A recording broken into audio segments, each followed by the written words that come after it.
Events are being held across Aotearoa this week to celebrate Kiribati Language Week. This year's theme is Thriving and Flourishing our Kiribati language, culture and knowledge build i-Kiribati resilience and prosperity. Moira Tulei Patela was at an event in Aotearoa and has this report.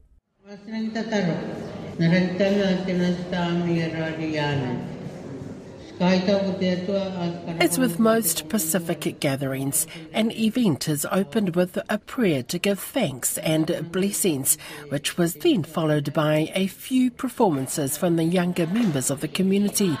Regina Te Marawa Kapiri Era, a New Zealand-born i-Kiribati, says the highlight for her is seeing the community come together. There's more of us than you think. Yeah, that's what's like shock to me.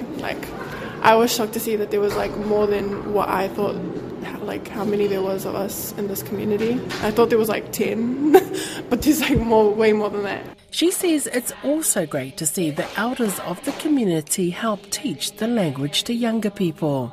Tuman Tomata has been in Aotearoa since 1974.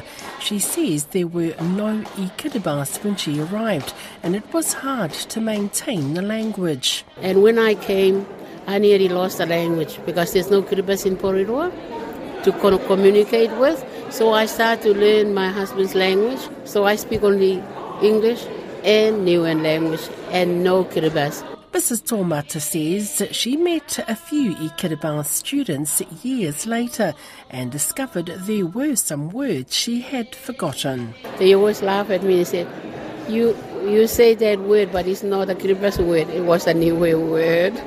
So it was a bit of a shame, and I said, oh, sorry, because when I speak in Kiribati, I mix the language all together. And that's the thing that is so important to me, that I need to really stick to the language. Mrs. Tomata says her language journey now includes teaching her children and grandchildren.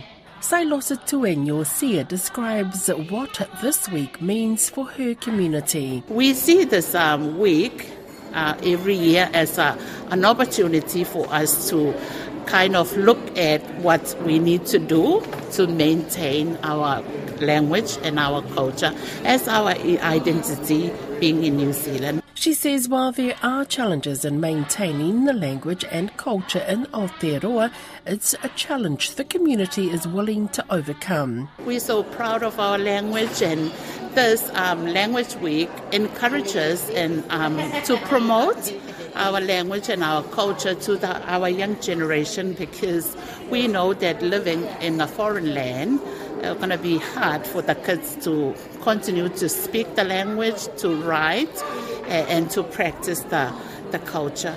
Sailosa Tuen Yosia says their families and the government back in Kiribati support the Language Week by sending through music and stories.